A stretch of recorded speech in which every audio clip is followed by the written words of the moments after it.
Akka mooltan daawwattootaaf dhaggeeffattoota keenya oduun galgala kanaaf qabnu kuno.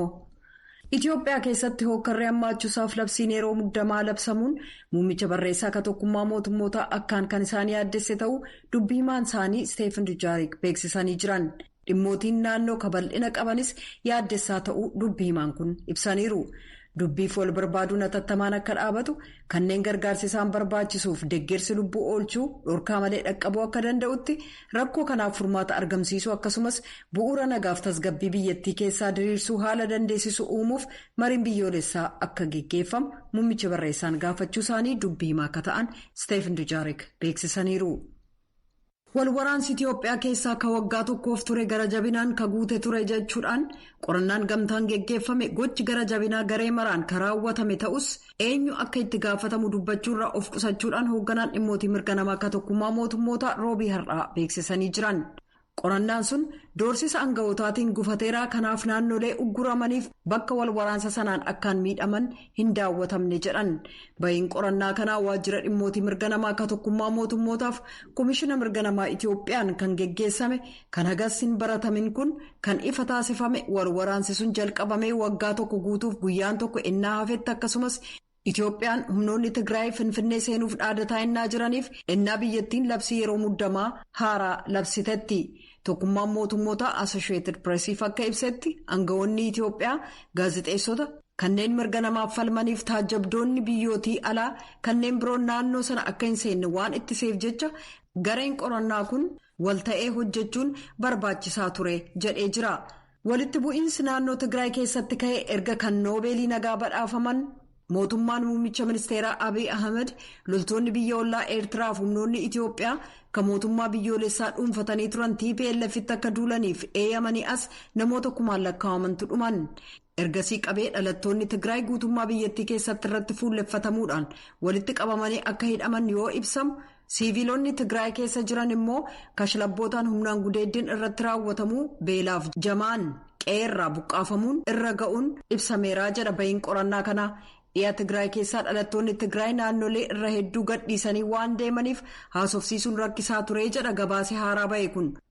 Qorannaan gamtaan geggeeffame kun haalawwan hanga xumura baatii waxabajjii ennaa humnoonni TPLF naannoo sana to'atanitti ka jiru kan of keessaa qabu yoo ta'u garuu naannolee wal waraansitti geggeeffame ka lubbuun namaa akkaan keessatti dhumate magaalaa Aksuum dabalatee daawwachuun hin danda'amne jedha.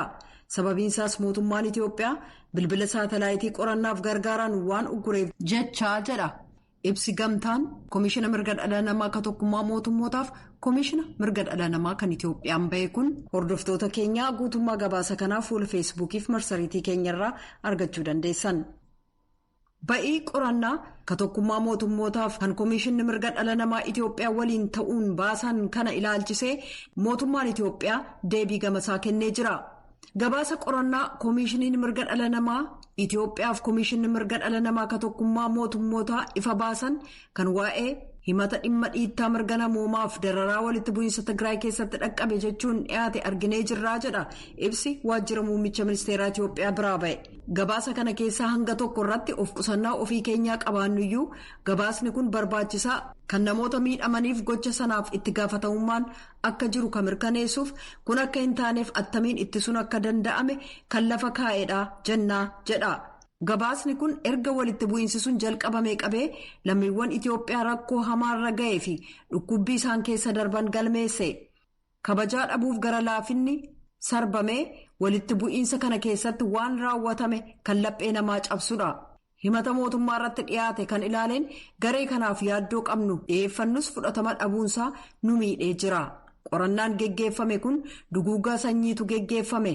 Isa jedhu soba kataasiseef dhugaa kana agarsiisu kan hin qabne ta'uu agarsiisee jira. Kana malees mootummaan uummata balleessuu akka meeshaa waraanaatti itti gargaarame jechuun himatarra deddeebi'ee dhiyaate dhugaa akka hin taane agarsiisee jira.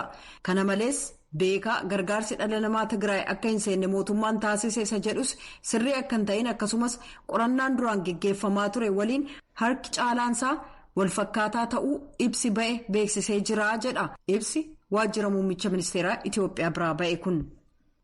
mootummaan eertiraas gamasaan bayii qorannoo koomishina mirga namaa tokkummaa mootummootaaf koomishina mirga namaa Itoophiyaan geggeeffameef deebii kennee jira. Gama kanaan qaamotii qorannaa sana geggeessan aangoo seeraa qabaachuu isaanii kan walabaa ta'uu isaanii amanamaa ta'uu fi oguma qabaachuu isaanii bayii sanarraa kanneen argaman tilmaamaaf xumurrisaa sirrii ta'uusaa ilaalamuu qabaa jedha ibsi mootummaa eertiraatiin bahe kun. xumurarrattis jedha ibsi ministirii dhimma alaa eertiraan bahe kun bahiin qorannaa gamtaan dhiyaate sababaalee armaan olitti tuqamaniin kan ka'e fudhataman qabu. Gama biraan eertiraan qajeelfamootaaf seeraawwan mirga namaa addunyaaf seeraawwan gargaarsa namoomaaf baqataa mallatteessite mara ni kabajji. Mootummaan eertiraa miseensi raayyaa ittisa biyyaa kan ofiisaa seeraawwan kana akka cabse yoo jiraate qorannaa cimaa geggeesseetti itti gaafatamummaan akka jiraatu ni mirkaneessaa jedha ibsi ministirii dhimma alaa eertiraatiin bahe kun. Ministiriin dantaa alaa Yuunaayitid Isteets akeekkachiisa imalaa kennee jira. Sababaa walitti bu'iinsa waraanaa jeequmsa biyya keessaa quunnamtiin addaan cituu yakkaaf tarii shororkeessummaaf naannolee daangaatti namoota butanii fudhachuun jiraachuu waan maluuf lammiiwwan isaa gara Itoophiyaatti akka hin imalle akeekkachiisee jira. Lammiiwwan Yuunaayitid Isteets kanneen Itoophiyaa keessa jiran mala argameen gamasii ba'uu akka yaadan illee ibsee jira.